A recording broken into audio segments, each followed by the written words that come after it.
Hello and welcome to the information sessions for Sturt University's Graduate Certificate in ICT Education. This 6-minute information session will focus on the background of our course, and we'll talk about our attitude to ICT education, who the ITMasters are, Microsoft's involvement in this course, and finally the research involved in setting up this course and some of the more interesting answers that came out of that research. Our attitude to ICT education is that new ICT will not replace good teachers. This is because the more powerful technology becomes, the more indispensable good teachers are. CSU knows that new ICT technology is a valuable educational resource, but unless a school makes a concerted approach to the development of teachers' ICT knowledge, new technology is just an expensive toy. So the way we like to start is by looking at enthusiastic teachers and then exposing them to various Microsoft and Adobe programs, including up-to-date and practical software. Finally, we like to give them the knowledge and, more importantly, the confidence to use these programs in a sophisticated manner inside their classroom activities, so that in the end we can turn the expensive toys into powerful learning tools. So who are the ITMasters? Well, we're principally involved in the development and expansion of some of Sturt University's IT courses, and we're also a marketing arm for CSU. But most importantly, and the reason for our partnership with CSU, is that the university wanted to focus on integrating industry-based ICT training into their academic studies. So now we've moved into helping to expand CSU's education courses by providing professional development for teachers. Microsoft's involvement started back in 2002, and they've been a very strong supporter of our IT programs ever since. They approached us then in 2004, having recognised the strength of our IT courses, and asked us to be a part of their Partners in Learning program. This is a worldwide push to enhance the use of ICT in classrooms. The PIL currently includes 135 million students and teachers around the world and 110 different countries. So Microsoft wanted the course educating Australian teachers in the use of ICT. They wanted some professional learning for teachers as part of the PIL.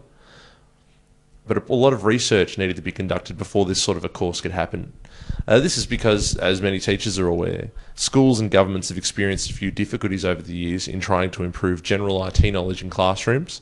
So we ran a series of teacher-based focus groups to ask some questions about these difficulties. These groups involved teachers and trainers who worked with a wide range of age groups and demographics, different subject areas, and so on and so forth. So what were the findings from this research? Well, some of our initial concerns were confirmed, but many of the answers we received from the focus groups were also unexpected. There were significant issues with incomplete or irrelevant curriculums. The most worrying part of this was the difference in standards between states, where whole areas of IT were left out of some curriculums. Some states were focusing too much on word processing and ignoring graphics technologies. Others were looking at information processing but skipping databases altogether.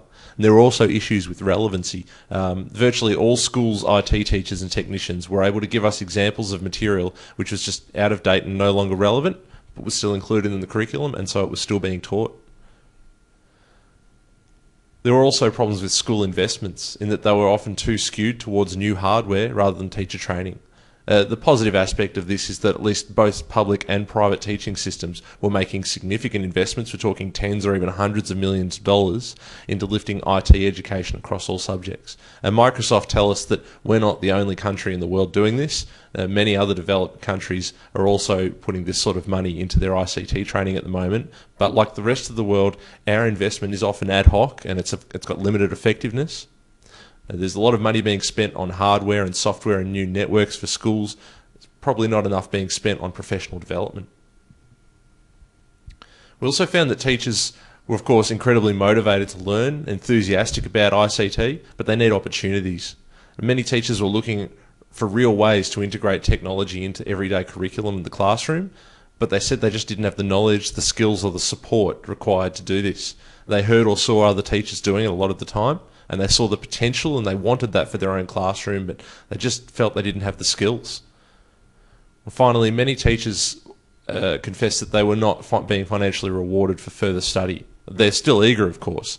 Unlike other industries, many teachers pay out of their own pocket, but they study anyway. It comes down to enthusiasm and wanting to do the best, the sort of qualities that we associate with teachers. And so they just need to be given the options, the opportunities, the time and the money to go ahead and develop their own IT skills. Okay, so that's the end of this information session. There are other sessions available with additional information on our course. If you'd like to see how we've used our focus group findings to create a unique, targeted and engaging IT course for teachers, then view the approach information session. And if you're wondering who this course is meant for, or what qualifications you're required to start, or even what qualifications or opportunities you can gain from this course, then have a look at the Is This For Me session. And finally, for information on course fees, how to apply for the course, and how to even obtain the scholarship, go to the Fees, Scholarships and Applications information session. Thanks for your time.